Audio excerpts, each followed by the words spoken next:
कोल्हापूर जिल्ह्यातील धरण क्षेत्रात जोरदार पाऊस झालाय। यामुळे जिल्ह्यातील नद्यांच्या पाणी पातळीत वाढ झाली। विशेषतः राधानगरी धरणातून विसर्ग वाढवण्यात आलाय। शहरात आणि परिसरातही पावसाची उघडझाप सुरू होती, पण धरण क्षेत्रात जोरदार पाऊस होता। काही ठिकाणी 12 बंधारे पाण्याखाली गेले आहेत, तर काही ठिकाणी रस्त्यावर चिखल झाल्याने वाहतूक देखील विस्कळीत झाली। कोल्हापूर शहरात पावसाची उघडीप असली तरी पश्चिम घाटमाता आणि विशेषतः धरण पाणलोट क्षेत्रामध्ये पावसाचा जोर कायम आहे। सध्या आपण आहोत छत्रपती शिवाजी महाराज पुलावरती आणि ठिकाणची दृश्य पाहतोय। ही आहे पंचगंगा नदी आणि ही दुथडी भरून या ठिकाणी वाहताना आपल्याला दिसून येते। खरं तर गेल्या 24 तासामध्ये पंचगंगा नदीच्या पाणी पातळीत झपाट्याने आहे ती वाढ झालेली आहे।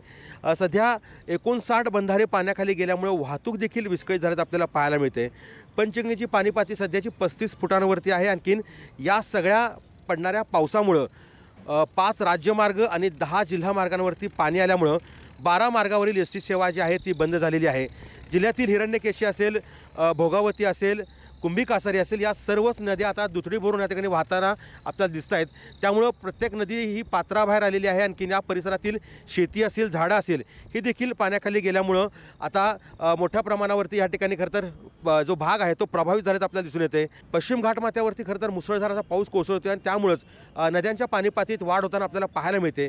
त्यामुळे जिल्ह्यातील सर्वच नदीकाठच्या गावांना आणि शहरांना सतर्कतेचा इशारा दिल्याचं आपल्याला सांगण्यात आलं आहे। सत्यजा उंदकर, लोकशाही मराठी, कोल्हापूर। लोकशाही मराठी, ऐका, पहा, जागरूक रहा।